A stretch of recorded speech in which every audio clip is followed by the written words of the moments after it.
Well, we got. Yeah, we got seven. We're good. We can start. You like you look down the speech. Yeah. Who's going in next? Well, I know said one time, said, that's all we got. That is what it looked like. It's 5 p.m. and it's time for the regular scheduled October 3rd, 2024 meeting of the Niagara Parish School Board. Board members and visitors, please silence your cell phones and electronic devices as not to interrupt the meeting. Board members, we're required by law to televise our meeting, so please speak clearly and loudly for the camera to pick up all of your comments. Our viewers have contacted us and saying that some of our board members are soft-spoken. Not that they can't say what they want, but they need to hear. So Reverend Harris will do the invocation for us, and Mr. Dancy will do the pledge. Let us pray. Gracious Father, we come invoking your presence in our meeting, Niagara Parish School Board. Lord, we ask that you would cause us to speak clearly and, Lord, to discuss things that will build up our school system, that, Lord, our children will be positive functioning entities in today's society. We pray for all those who are part of the school board. Lord, and we pray for all of our community as we work for a better union. And we give you praise, glory, and honor. In Jesus' awesome name we pray. Amen and amen. Amen.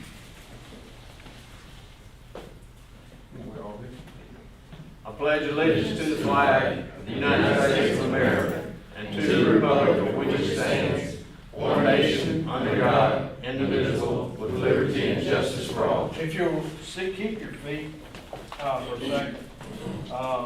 We'd like to have a few comments from some of our board members. We'd like to recognize with a moment of silence Miss Julia Hildebrand, longtime educator here in Niagara Parish. She was a teacher, an elementary supervisor, director of curriculum, and served on the school board for 12 years. She also served as president in many civic organizations she was involved in. She did an excellent job for the students of this parish and for the community. We got so many memories of Ms. Hildebrand and what she did in the way of leadership and what she brought to the parish, and we'd like to recognize her. I'd like to ask Mr. Dancy and Mr. McGuire to also comment since they served with her.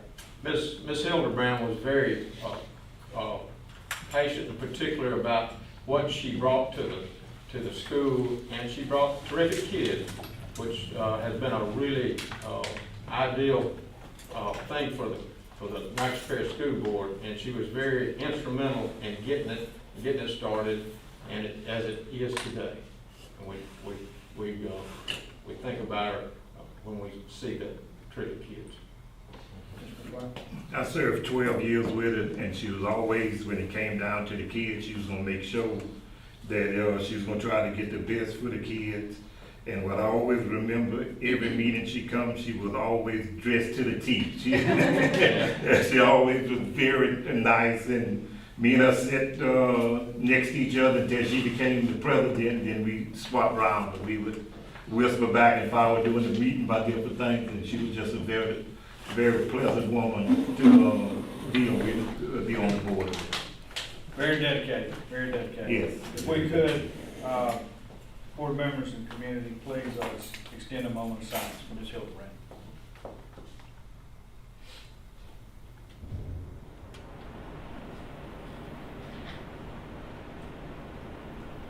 Thank you very much. So, let's see. We have a roll call. Mr. Danzy, Here. Mr. McGuire, Here. Mr. Benefield, Here. Reverend Harris, Present. Mr. Gasky, Here. Ms. Palmer, Ms. Phelps, Here. Ms. Harvey, Mr. Fradu, Here. Mr. Nicholson, Ms. Page. Here. We have a quorum. Thank you, sir. And now, Superintendent Eloy, can you give us a brief update on the continuation of your superintendent report? Yes, sir. So only one thing to report, because obviously we met Tuesday, and there's only one day in between today and then. But we had today, I had mentioned it in our last board meeting, that we were going to have our first quarterly interfaith luncheon, which we invited, I think we sent out around 80 to 100 letters to different pastors in the community. Some of those got returned because we had the wrong addresses, and some we may not even have a full extensive list of everyone. But today I believe we had over 30 people attend, pastors from every faith and denomination you can think of. Pastor Harris was also here. And today was just a really high-level overview of, we don't necessarily know exactly what's going to come of this. We want to use it as a relationship builder and an ability to use each other as resources. As I said before, the school district has 5,000, an audience of 5,000 every day. The churches combined probably have a whole lot more than that every Sunday, Saturday, and Wednesday. And so we just feel that it was important to connect with those pastors, let them know our vision, our heart, hear their vision, hear their heart, and say, you know, we don't know exactly what it'll be, but can we work together to make this, as Pastor Harris said in his prayer, can we work together to make this a better community and do what we all want to do, which is, again, improve our community, but then also do what's best for kids. And so I was very, I have to say a few things. Number one, Miss Felicia and her team did an amazing job setting up. It was a lot of hard work, a lot of logistics involved, getting all those people involved. Got to thank the pastors, obviously, for coming. But it was just such a really neat thing. And the only thing I'll add to that, and maybe Pastor Harris wants to add to it, is I'm just sad that we hadn't done this sooner. But it was a great time, and we look forward. I think our next one is in December. So maybe if board members want to come, they can do that as well.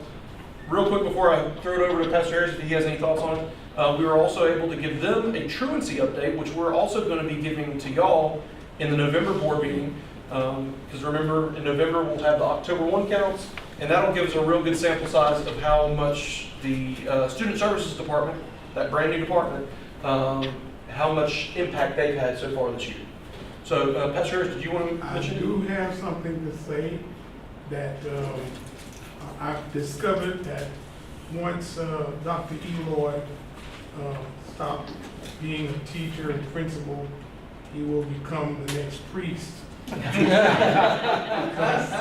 he did such an eloquent job in exegeting texts and things like that, but he did a wonderful job in his presentation to the community of faith. He really did. And I think, and he kept saying about he didn't know exactly what was going to come of this, but if it's just us coming together and them speaking and talking about there's more that we can do together, it was awesome. And I didn't expect for them to the community of faith to respond to us the way they did, but they are just so ready. And they didn't. Some of the things they didn't know that we already have, and some of us may not know that we already have programs of faith within our schools. And they were very appreciative. This seemed to be something that they were almost hungry for. So yes. It was exciting that we're apparently meeting a need that we didn't even know was there. And I'm excited for what's yet to come. So good stuff. Would you please let us know? Yes, ma'am. Yeah, we will get a head count of how many of y'all want to come, because that way what we can do then too is we can include y'all. Because the other neat thing was Lakeview. Oh, I was about to say that. The Culinary Arts from Lakeview fed us today, and it was good food, really, really good. So, Right. but that's all I have, and that concludes my superintendent report for October. So truancy is on the increase, or? No, truancy is on the decline. Attendance is on the It's increase. kind of like air conditioning, turn it up to get cooler, or? Yeah. Attendance is improving, and truancy is There you go. well, it's also improving but declining. I have a motion to accept the consent agenda. Second. We have a motion by Mr. McGuire, second by Ms. Phelps. All in favor say aye. Aye. Any opposed say nay. And we can start with Ms. Hicks. Okay, am I all right here since there's really not a That's podium? Awesome. Okay, so I did something a little bit different for you guys. I am going to a chart instead of the normal just written update. And what I will do is each month, if you scroll through, you should have monthly claims as well as the average daily participation at each of our schools. And the percentage that you see there is the percent of students who were present at 8. I'm using actually their average daily attendance and the average daily participation to get that number for you. I do have September's number too. It was already closed up. I just finished it today. But in August, we had a claim of $370,000. And for September, it was $407,000. So very robust claims going in.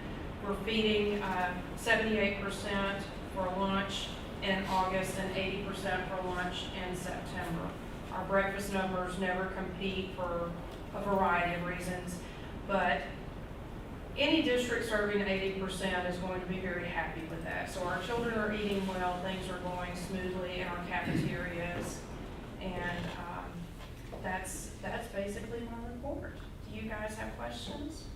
We served gumbo for the first time last week. So that was, Oh, when you do that, yeah. especially in Lakeview, I love that gumbo. Yes, Miss Shirley has a golden spoon for sure. Well, my grandson said it was delicious. He Oh, come he over there, reported it. He can always See, be some of the counted other on. kids said it didn't taste good, Papa, but it sure was good. I wanted more. He said, sure, y'all did a good job. Well, I'm gonna get endorsement every time. Okay, Mr. Lee. Okay, sales tax report is extremely flat. It is, you can see over here, the number above the orange is 1,039,104 is exactly $35 more than it was the same time last year. So it's a statistically insignificant increase. But overall, our loss for the year is now down to just 2.3. No, sales tax is down just 2.31%. That's it.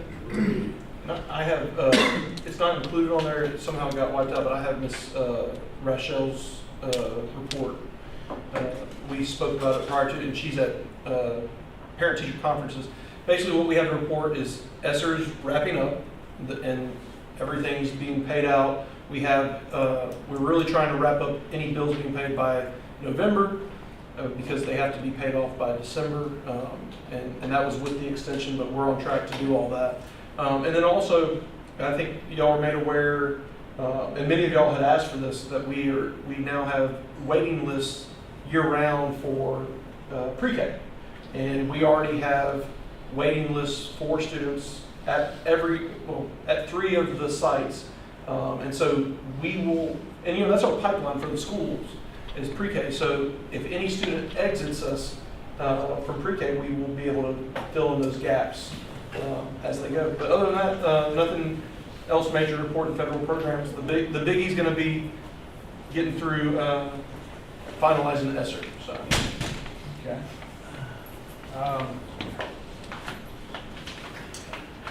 Board members, any questions? If I can ask, since we're getting an update on federal programs, well, since we fresh up, and this is a new month, I just want to find out the status on the tutorial program. So we have students who have signed up for, so after school programming starts when we get back from the break, and that's going to be a few different things. So there's after school programming, which will happen at every school, and that's tutoring, attendance recovery, academic recovery, etc. We also have after the break, which will start, is high dosage tutoring.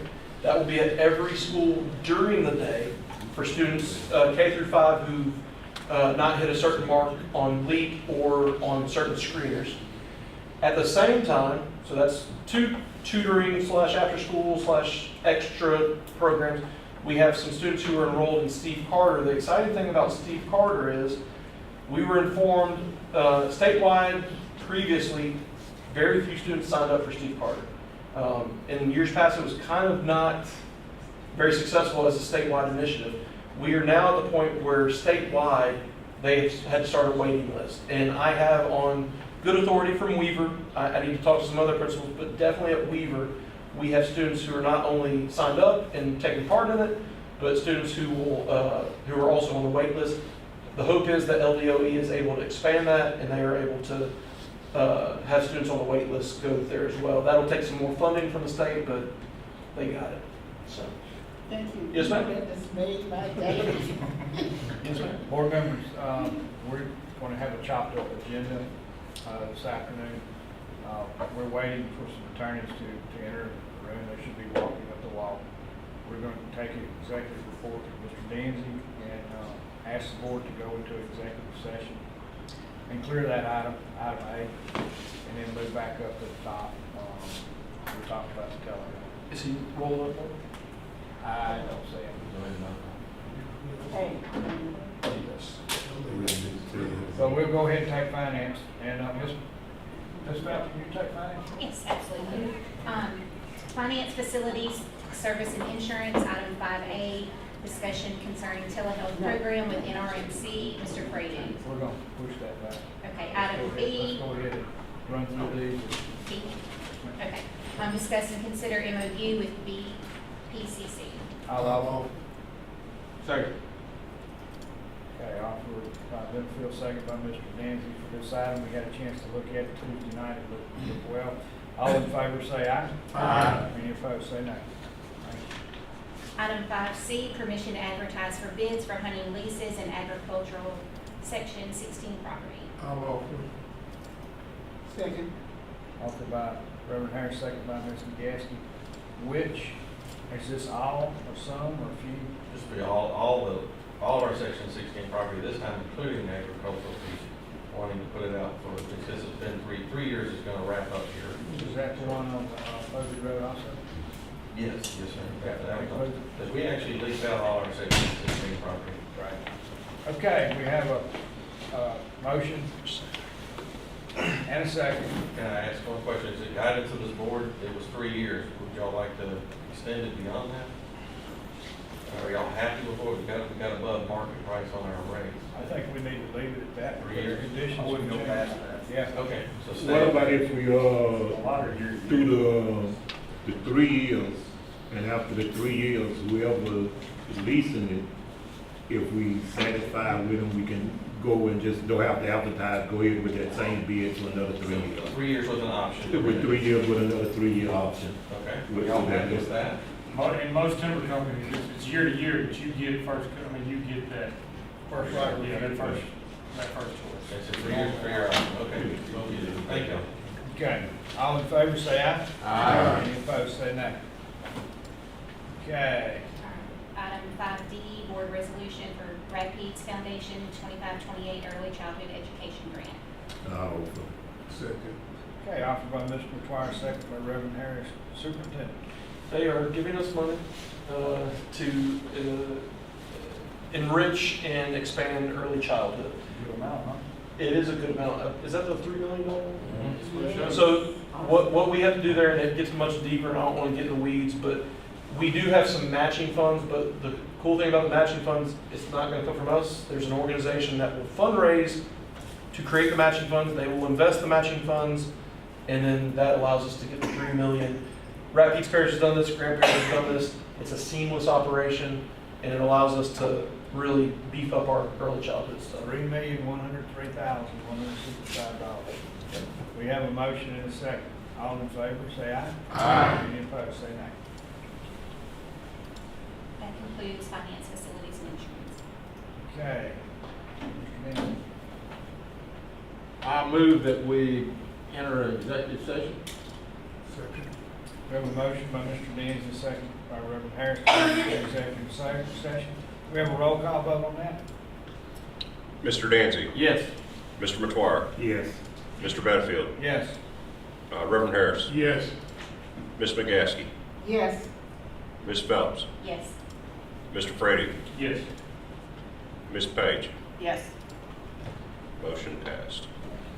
We, board and visitors, we are in executive session. We will be a short amount of time, so if you look through the room, please.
Board, we're now out of executive session as per our vote, and, He's gonna be heard on the Ms. phone. Phelps has started the report for us, and we're still in that. Ms. Phelps, can you take that item A?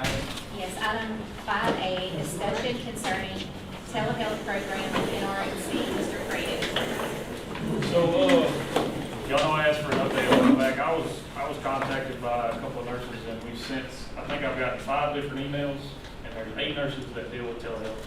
And Dr. Eloy, correct me if I'm wrong with stuff, because I'm not too educated when it comes to telehealth, but I've received 5 emails from 8 of the 8 nurses, and the consensus is it's not all positive. Many of them think that this could be a good program, but it's very time consuming, is what I'm being told. I don't know a lot about it, and it's a new program implemented, so I think anytime there's a new program, I think it's always right to go in and see, hey, how can we make this better? What's going good, what's going bad, are they even doing it right? And I know he reached out to NRMC and had them come, so some of the things that have been said is, we were told it would be like a 10 to 15 minute thing. Well, according to what I've been told, it's anywhere from 45 minutes to over an hour at times. From the time that kid comes in, they have to gather height, weight, do any kind of strep or flu COVID test, enter them into the queue to be seen, and the walk-in clinic must be called and informed of the need for the visit. Once the student is placed in the virtual waiting room, there is then another waiting period until the medical assistant or LPN from the clinic starts the visit and obtains stats and results. Then another waiting period until the nurse practitioner is actually sees and assesses the students. And another one of the big issues is a lot of the kids are being sent to school and told right away to go see the nurse so they can do a telehealth visit with you by the parents. And I don't know if we can stop that, but some have seen that increase, since this program has been implemented. And I know that, a lot of these kids, it's a good service for a lot of kids. I agree with that, and I think it's a good thing in a way, but I do see room for improvement. And, I'm sure I don't see the positive side. I'm not hearing all the positives. So I don't know what you guys have or what you can say to counteract all this, if anything. Sure. Well, if you don't mind me speaking, I'm Kurt Swallow, CEO for National Regional. I've got Tom Matushka as Vice President of Business Development and Philanthropy. Then Nanette Bienvenu is Vice President of all of our clinics and our outpatient services. And then Charlotte Rhodes is our clinic manager and director for the walk-in clinic. So we started the program in conjunction with the parish, with the school board. We're in 3rd year. The school board came to us and said this was an opportunity to continue to expand our telehealth services. What would this be? What would this look like? And so we were already in the business of telemedicine. And so we said, yeah, let's see what we can do. So the agreement that was reached is we would offer telemedicine services to all the schools that did not have a school-based health clinic. So there's 7 programs today, 7 sites where we do telemedicine. And again, as I said, we're in the 3rd year of the program. And we entered into it as an organization. If you look at the cost of the program, I think it runs about $10,000. I think it's $10,000 a school per year. So about $70,000 a year. For that fee, for $10,000 a school, we don't even cover our costs. It's really a break even for us. We've looked at it as how do we continue to improve the health and wellness of the community by making sure that students have access to care. So hopefully, if they're healthy, they can stay at school and not have to worry about parents have to worry about when daycare at home, child care, or whatever, so they can return to school as quickly as possible. If you look at last year, we provided 333 visits. The lion's share of those, over 50%, are Natchitoches Magnet. We've really embraced the program. And then it's kind of been a smattering. Slower numbers of the schools go down to 6. You'll take Weaver. Weaver's had 33 visits. middle school or middle ag is at 33. This is last year? This last year, Okay. the last school year. So if you take Weaver, for example, out of the time that the school's open, 33 visits, it's averaging 3 visits, basically 3.5 visits a month. So less than 1 visit a week.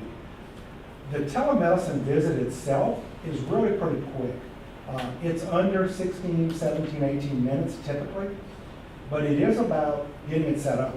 So the student has to come in, then has to go to the school nurse, and ultimately the school nurse makes the decision of whether or not they need a telemedicine visit, or he or she can take care of that student right there in the infirmary. So that's really kind of the trigger factor first. Then the second thing is the parents have had to sign a consent, allow us to be able to provide that telemedicine visit during the program, or during the school day. So then after that, then we have to a call has to be made to the clinic, and we have to put that patient, student into the queue. Because it's not something, we just don't stop immediately and go to the student. It's no different than if you're waiting in line at a clinic. You go to any of our clinic locations, you have to wait till your next stop. Now, your most severe, if it's an emergent issue, we always tell people direct them to the emergency room. Don't even come to one of the clinics. So the clinic visit itself is pretty short. Charlotte can give you more specifics individually, but what we've seen a trend is the fact that our nurse practitioners, our PAs, whoever's seeing the student, if they don't close the record, that they may have seen the student, evaluated the care, had a conversation with the parents, then developed a course of treatment. But what hasn't occurred is, and we're learning this, we're starting to see a trend more this year, school year, is that if that provider hasn't closed the record, then those discharge instructions aren't being written or printed discharge instructions aren't being sent to the provider, to the school nurse. So although a disposition has been given, the school nurse knows you could return this, the child can go back to the classroom. So we need to tighten that piece up. But I will tell you, if you look at where we are with telemedicine as an organization, we will exponentially grow the service over the next 3 to 5 years, especially as broadband covers the entire parish. Our goal is to do more in-home treatment of patients. COVID kind of changed the paradigm, so you don't have to come to us any longer. We can take care of people in their homes. In this situation, it's a major convenience we see for the parents, especially as if the child wasn't feeling well, and then they pick them up after school, or the school bus takes them home. Mom or dad sees them at 4 or 5 o'clock in the afternoon, or even later sometimes. They then have to try to get to, we're about the only place that's open till 7 now, till 7 o'clock in the evening. So by having that telemedicine visit, if the parent is elected for us to do that, we can then begin a course of treatment for them. In other words, if they have a prescription, need medication, we can call that prescription in. The nurse practitioner can, and then wherever the mom or dad wants that medicine to go, then they can pick that medicine up either on their way home and have it and start treating them as quickly as possible. It's not a perfect system by any means.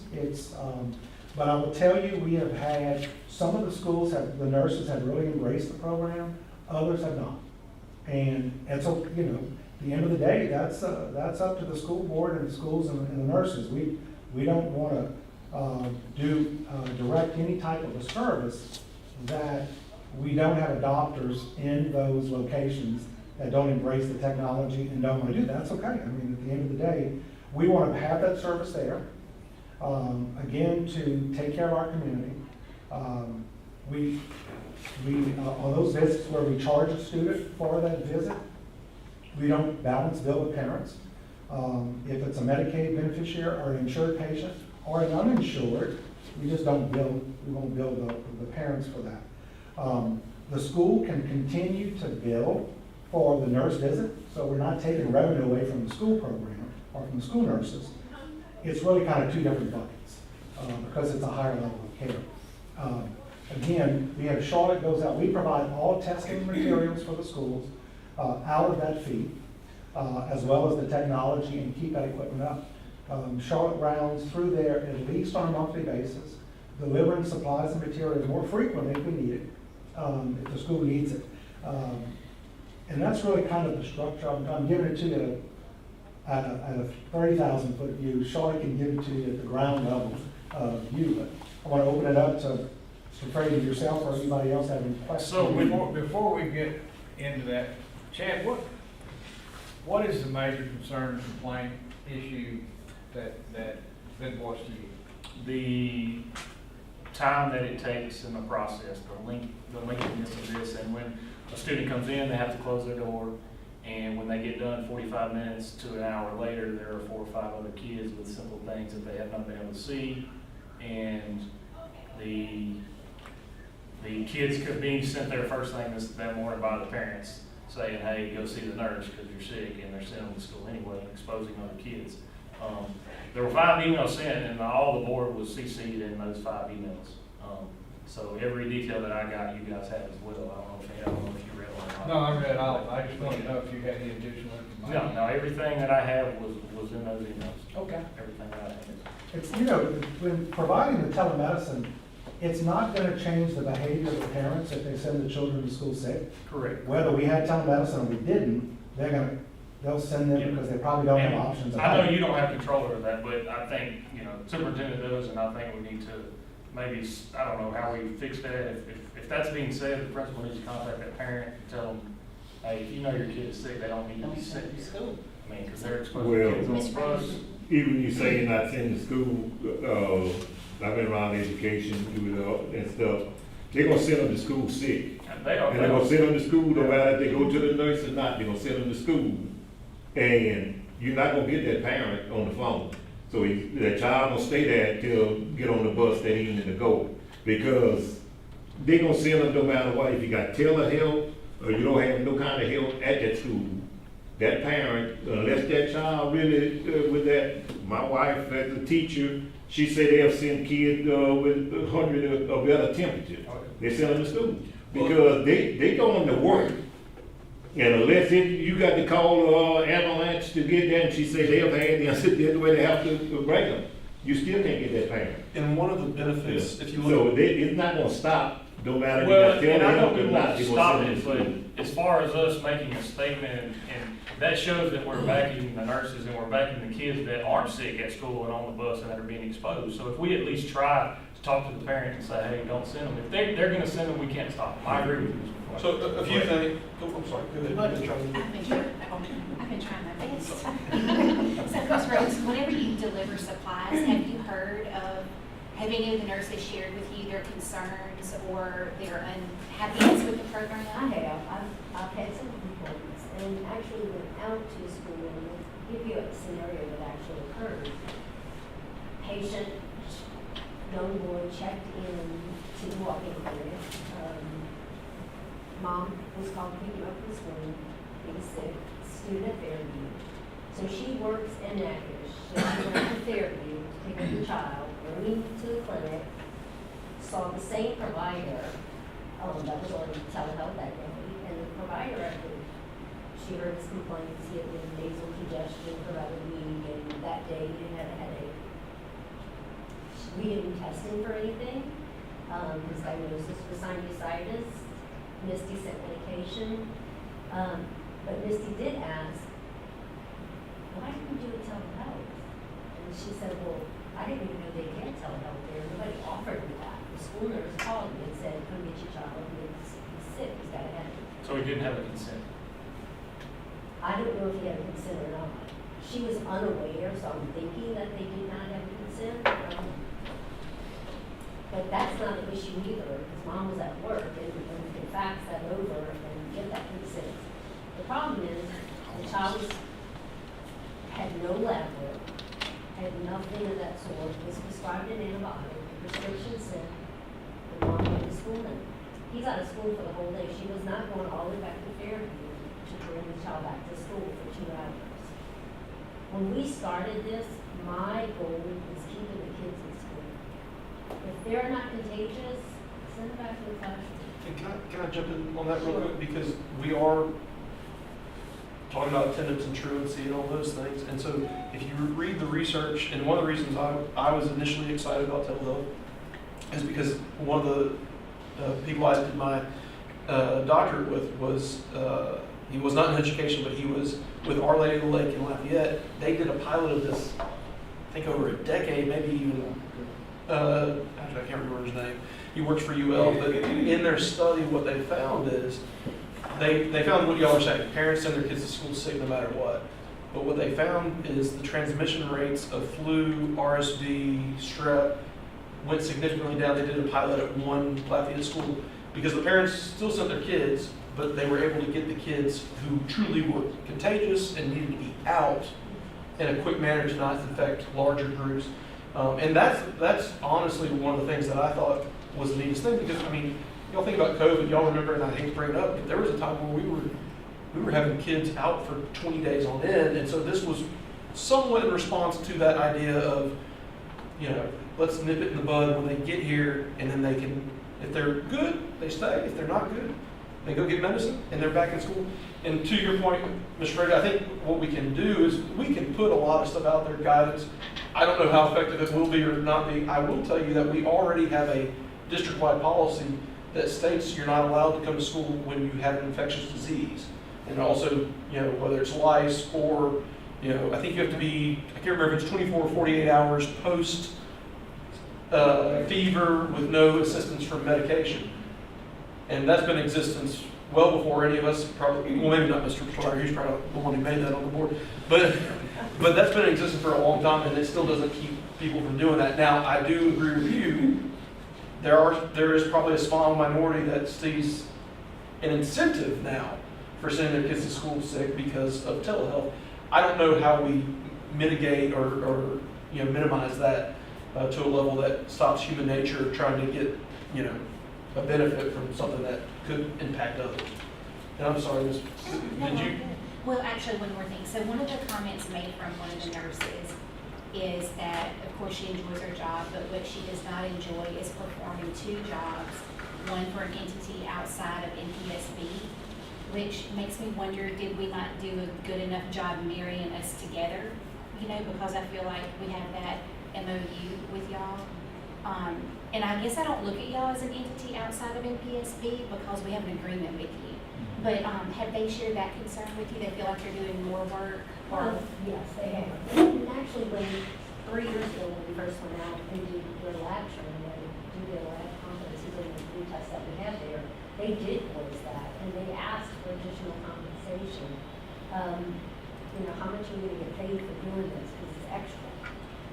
As Mr. Swallow said, it's very few patients a week at the schools.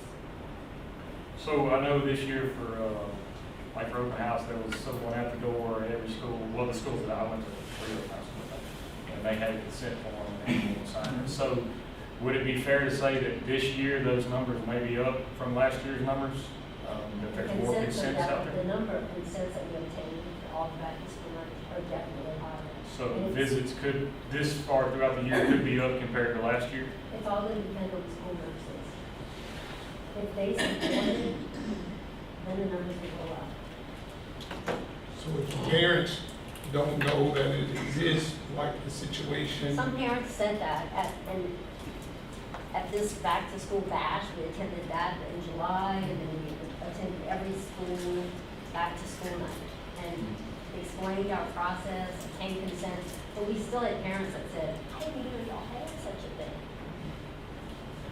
Because the numbers you give me for last year is less than 10%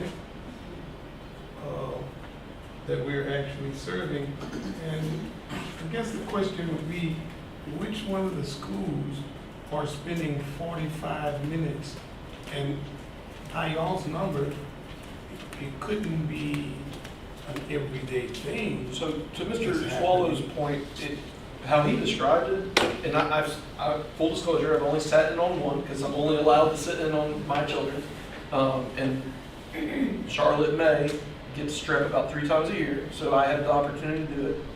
The initial, if I were to take from very start to finish, it was around 45 minutes. But that 45 minutes included pieces that weren't a part necessarily of the visit. One of the pieces was we were sitting there because there was another student with Nurse Griffenberg, and so I sat there, but I sit for probably about the same amount of time when I go to y'all's walking clinic, although y'all's walking clinic is faster than any walking clinic I've ever been to, because we have insurance in the school district that allows us to go to that third stall, which we love. I always feel like I'm cheating the system, but keep it. And so we sat there for 10 or 15 minutes. Then we went in, and the nurse coming on was very quick to do the initial stuff. And then because she had a strep test, there was a time period, I think it's, 6 to 8 minutes? 6 minutes to get the strep test back. Had it not been strep initially, which it was very obvious that it was, then I think they would have done a flu test as well. And so I think from start to finish, ours was probably around that 30 to 45. But again, it was only a portion of that was the true telehealth visit. Now, I don't know how that appears to the nurse, because at the same time, they still would have seen Charlotte that day. I don't know the disparity between them seeing Charlotte on a non-telehealth visit that day, calling me and saying, hey, pretty sure she has strep, versus the telehealth. I tend to think the telehealth that day probably added another 20 minutes to the entire structure. But I cannot speak to how impactful that is for a nurse. I know there are days, much like all of us, there's days where, I feel like I'm chasing my tail. And then there's days where it's a little smoother. I mean, so I don't know, and I look kind of at Nurse Grubenberg because she has middle lab and elementary lab, and I think she had 80, maybe 90 visits last year, and middle lab and E-lab combined. Yeah, they had quite a 90. Yeah, and so Magna's the leader, they're at 156.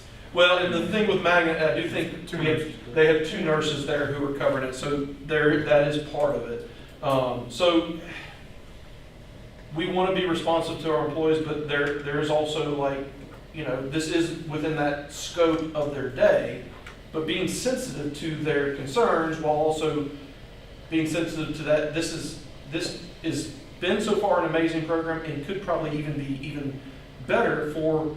I always look at it like this, and I know people think I'm on an ivory tower, but 90% of our students are on free and reduced lunch.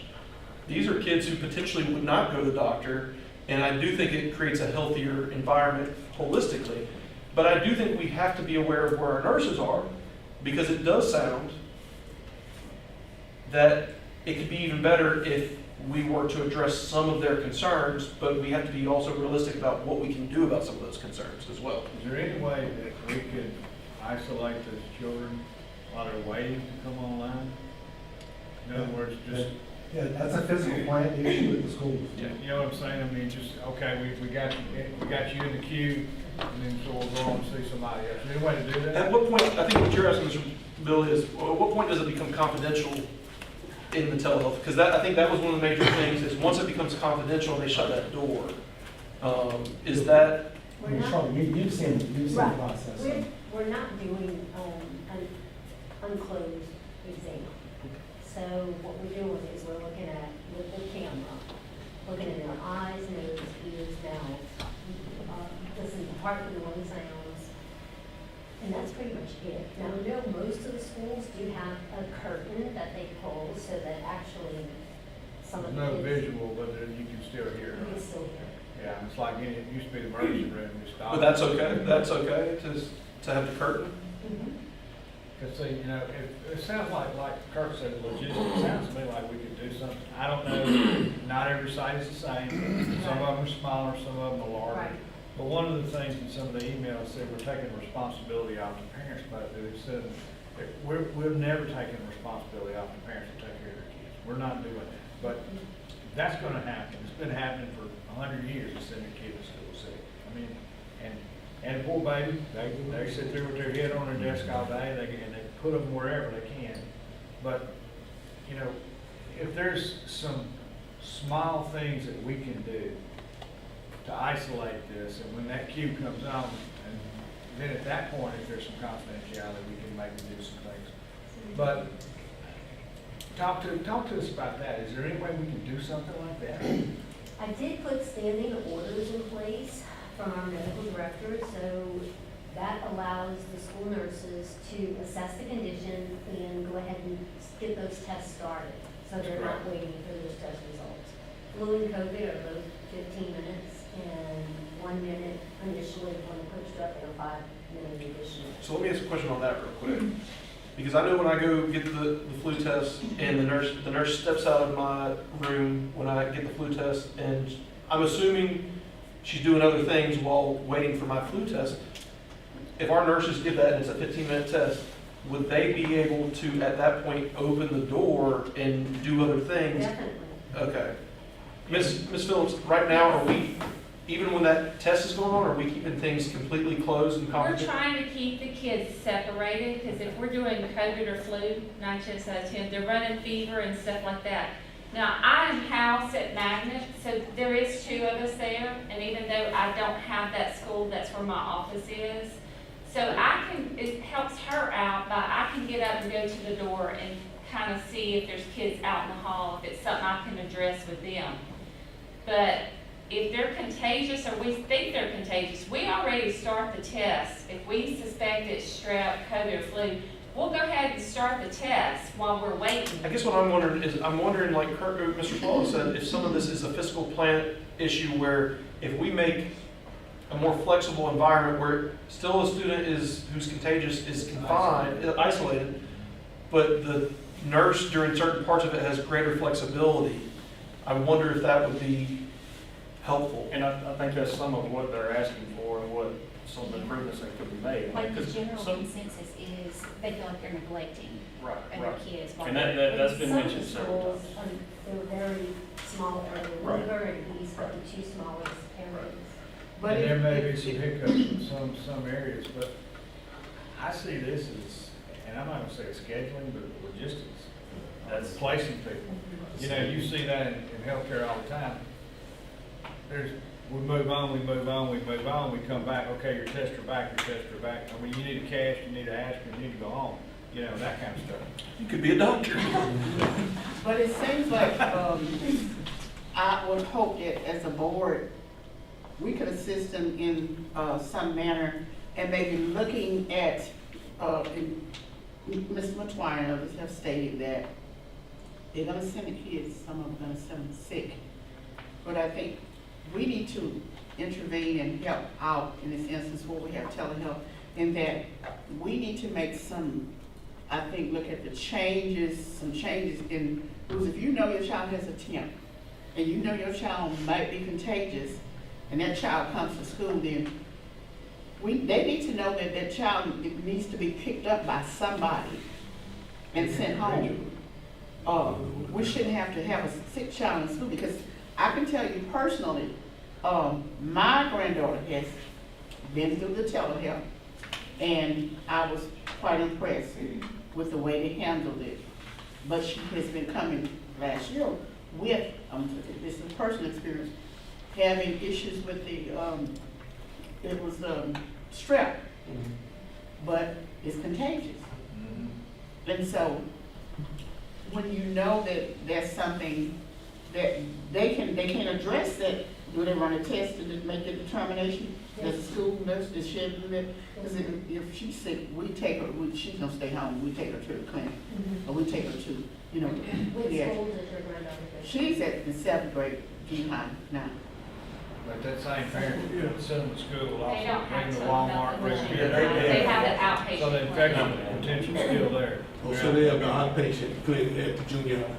Well, they share between them and. They share between LP Vaughn and the outpatient. The junior high and LP Vaughn share the outpatient clinic.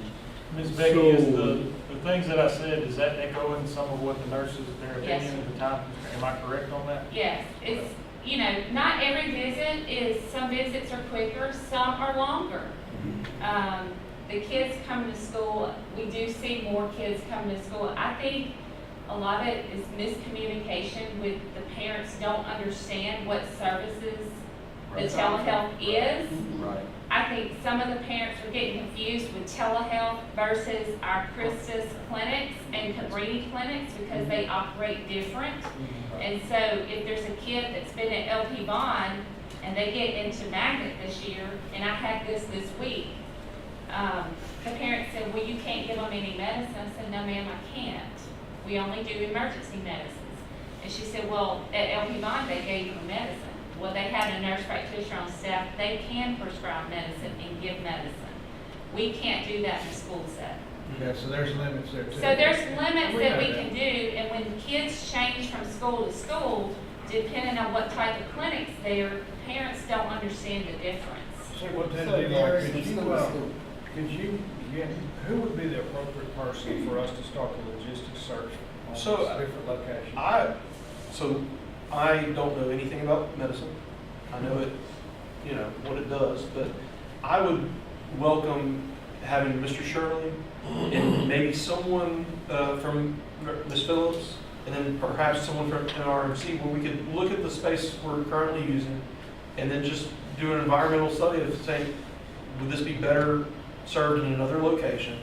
And these would be BRE type situations if we need to, I don't know, put a partition or use another room, whatever it is. And we're not talking about major upgrades, but I think we could do some stuff there. I'm also thinking, as I'm hearing everyone say this about communication, we did a big push on this 2 years ago, but we have not updated people. There could be a landing site on our webpage. We could also do, and Ms. China's last day is tomorrow, so give me time, but we could also do a social media push, possibly even in conjunction with y'all, to educate people. That's the best way. And I think those would at least be two things that we could start to see if that is helpful in addressing some of the concerns of the And nurses. can there also be something on there saying this is our process? Yeah. I know it will vary in Since it's skill set different, if you have it- a nurse practitioner, but this is the expectation of the process, because we were also, in some of these emails, Chad, some of the school nurses said we were not consulted when we got into this thing, whatever. So I think bringing Ms. Phillips and some others into this, I think it's a good start. And then, So I can speak to the implementation. Sure. I was part of the planning of the implementation.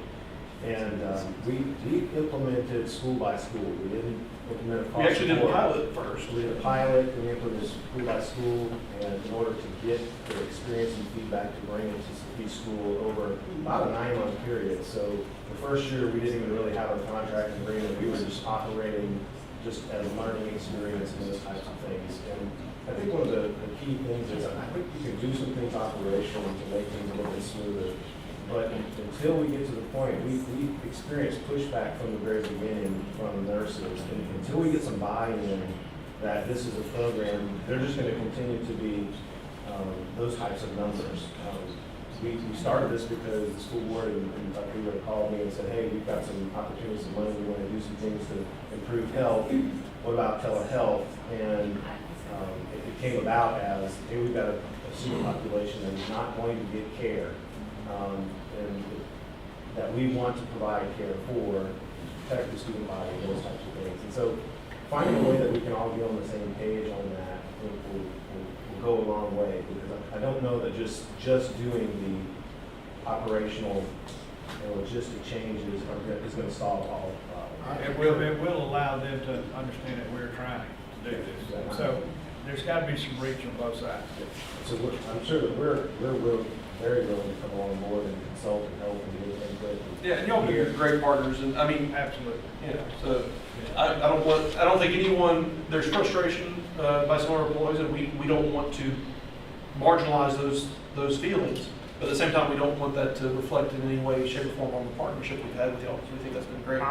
So how many kids are they seeing in a week time, even if they with telehealth or without telehealth? How many are they seeing in a week's time? Oh, you mean, that's a Ms. Phillips question, because you mean Do just. y'all have, I don't know, you might have to look it up, but I'd like to know, how many kids are they seeing that week? Say for instance, if they don't have no kid come in there, what are they doing when there is no kids, even with telehealth? There's never a day that we don't have kids come in. We're required to be at work by 7:30. We had a kid in our office, I'm there before 7:30, and I had a kid in my office before 7:30 this week. But I'd like saying to. go just ahead. what Mr. Fredo said. They told me to come see you. The thing is, when they send the school sick and they come to us at 7:30, they don't open till 8 o'clock. So I either have to, if I feel like the kid is contagious, I have to keep them in my office till they open, or send them to class, you know, if they're But not do we have contagious. numbers on just general visits? I can get you numbers, but I mean, on a given day at Magnet, we see 15, 20 kids. And that could be with the strap that we had there a few months back. And they're not all telehealth. I mean, we see things all day long. Yeah. Kid fell on the playground. I had one, you know, fall out of the swing set. It's Spectrum just of things. different things. You You'll know, also pass out daily meds for students every day, do you not? Like morning Ma'am? and after. You have to Daily pass meds. out daily meds for we students? have daily meds. We have to do vision and hearing for certain grades that the state requires. We have immunization audits. We have healthcare plans that we have to write for IEPs. We have lots of stuff. Kids that have medicine at school, we have to do a separate health assessment on them. So there's lots of other things we're working on during the day besides just seeing our kids that come in sick. Or, you know, kids that just fall outside or, you know, get hurt at school. There's lots of different things. So it's not just telehealth.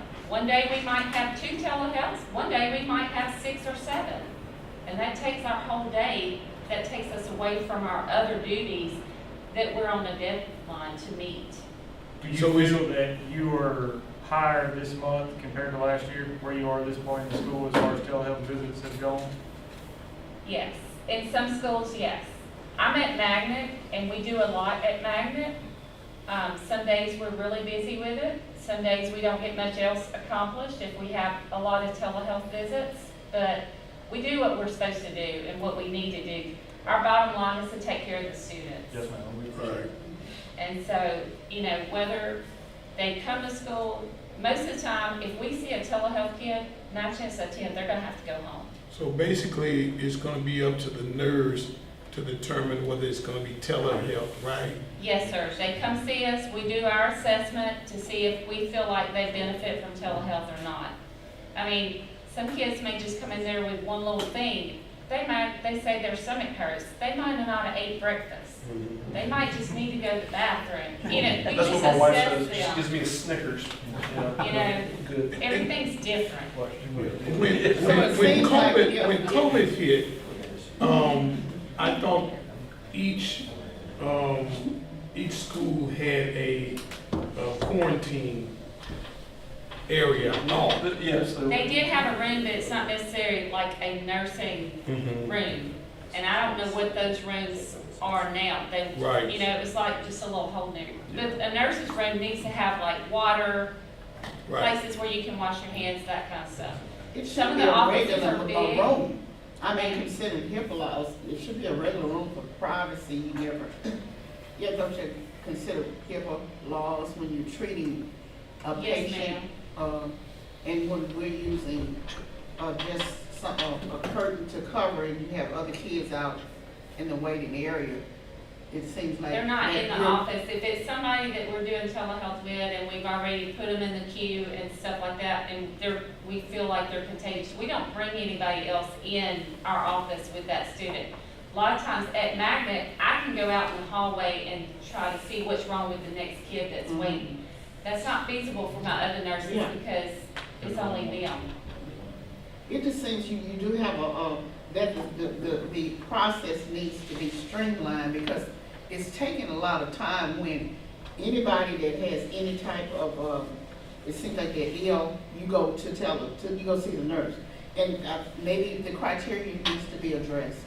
But you got to make an evaluation. It's just Yes, ma'am. still gonna take some time. Well, and that's not something we could necessarily say, because I think that's really about your licensure as a nurse. It is. And I can't tell you, hey, only see these kids, only see these kids. You have to make that. Gotta do the evaluation on it. Yeah. It seems like it's a lot. Dr. Eli, if Process. you take out Magnet, because Magnet's busy, they'll see, as Nurse Phillips said, they can see 4 to 6, 8 patients in a day based on the numbers from last year. But every other of the other 6 schools, you're averaging 1 to 1.5 visits a week. These are not big numbers. So whatever we can do to help with the logistics and the process, we want to be able to do, because Again, the numbers aren't big.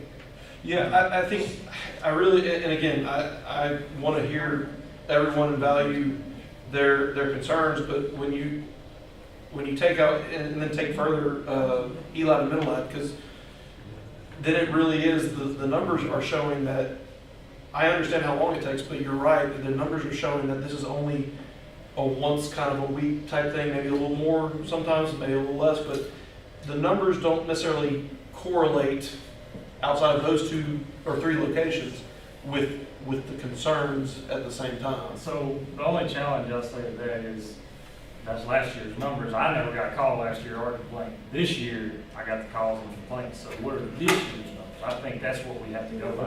And it's not even winter time yet, that's, it gets 55 worse. last month across all schools. 55 last month. Across all Across schools. And 350 last year, 333. 333 last year. So, You're about, if you look at the month, you're talking about September? those, Yeah, if you look at the month of September, you're right on the same number. You were at 40, 50, you were at 60 patients last September. You look year over year, and this year you said 55 this year, this month. Pretty close numbers.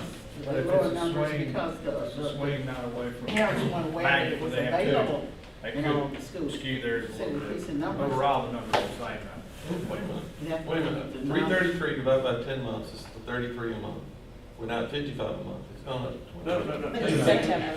so, We were just looking at Just the compare month. September to September. We're looking at discrete months of We got a September. calculator. yeah, No, you're right. I'm just trying. I thought it had gone up 20 a month. Well, and there are going to be upticks in months, especially. Did we have a? I feel like we're in Did we have a Yeah. uptick? Did we have an uptick, around September, first part of September? Including. Taking the telehealth, No. With script. So, board, With what, strep? Yes. we have seen a good bit of strep in September. Yeah. Yes, compared to August, but I mean, August, kids were just coming into school. Right. so Yeah. there, it fluctuates month to month. So if we look at last year, it was about 60 in September, but there was only about 22, 23 in October. And December was higher. You look at January, it was only like 24. So month to month, depending on what's happening with sicknesses in our community, it dictates how many visits. does We that see kind of correlate with how y'all see it? Yeah. We can look at all of our clinics above, there as well.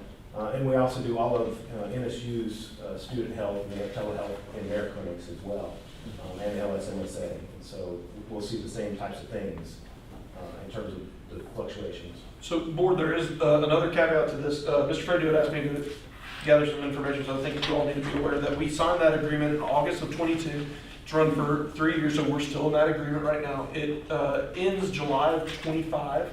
That was originally funded. I think we initially paid $210,000 for the 3-year period, and that goes in line with the $10,000 per device. Moving forward, it's $10,000 for maintenance and upkeep of those devices. So it'll be $70,000 that will not be able to be paid out of ESSER, because as I continually tell y'all, ESSER's gone. But the good news is that $70,000. 2 of those schools would be Goldana and Fairview. Because it's maintenance of those devices, we can use BRE funds to address the cost of that.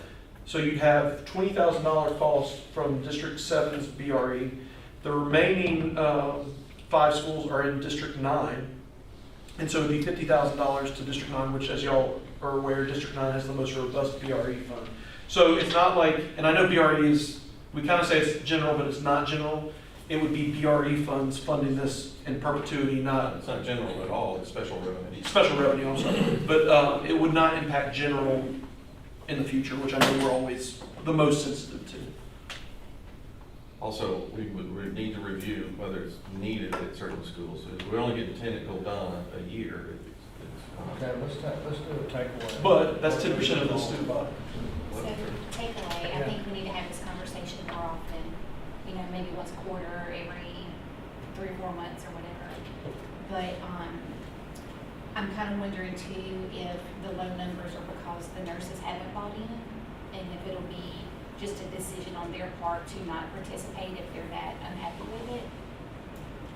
You know, I'll say that a lot of the census too is, a lot of them said they do think it can be a good program, and they do understand the point behind the program, but they do see room for improvements, and that's what this is about. And I mean, I appreciate you guys coming and all the information, but I think we know there's some things maybe we can sit down at the table together and talk about with Becky and them, and Dr. Hill or whoever, and tweak and maybe make it. Right, everything Some of needs it's, to be tweaked. some of it's the nature of the beast, I do believe that, and that's just kind of part of it.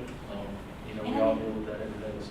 we hear from other departments on a routine basis, so maybe we could hear from the nursing department more often with numbers and. Maybe twice a concern. year, because, Or 10 times Well, a year, like, but. I'm just saying, Miss Becky, am I correct, you may not have a whole lot? I may not have a whole lot, but I mean, you know, I do, Mr. Frey put something the other day about going to the school board meeting. So I don't come to the school board meeting, but I normally watch y'all's meeting on my phone at home while I'm cooking supper or whatever.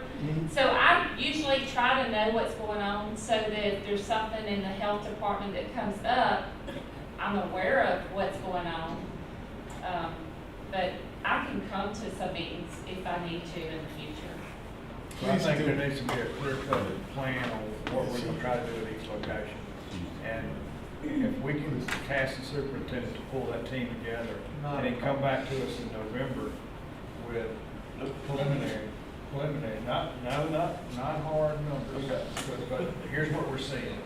And we're not gonna be able to do this because of that, but we can go here, we can do this. Get input from the school nurses, get more buy-in, as Mr. Thomas said.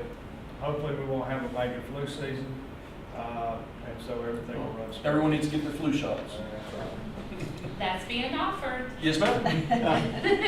So you can do that at the November meeting for all the board members? Sure. You know, that We would be appreciate really, you. that would actually be a really cool public health kind of PSA. Who's gonna roll up their sleeve? I'll do it. I get whatever I you- take it every year. You do at the hospital, you don't work, if you don't get it by October 31st, you don't work until the end of flu season, so. It's kind of important then. That's the drop dead date? For the hospital. Okay. Because we're in the middle of flu season. Oh, yeah. It's The already- it's entire already- organization, yeah. Like when I worked at Pilgrims, I got one every time. Well, I appreciate y'all being here. I also appreciate Ms. Phillips and Mr. Frey bringing this to light. And I'm, you know, cautiously optimistic that we can make some headway. And your patience with the executive session. Yeah, And then thank you Randy for out that. the room. Well, I already told them that's Joe's fault. Superintendent has poor manners when it comes to It's okay. Listen, we're here, you know, as a public entity, we're here to serve everybody. And we see this as value added for the school. If we can help students stay in the classroom, help them be, you know, as you mentioned on the free lunches, if they're fed, they can concentrate. If they're not sick, they can concentrate. So whatever we can do to help, we're here. We serve you at the pleasure of the board. So thank you Ms. very Phillips, much. anything to add? No, I just know that my nurses have been very busy this year. We've had some other challenges that I've addressed with Ms. Page that we've had to take care of. It's nothing to do with telehealth, it's just taking care of the kids in the school system.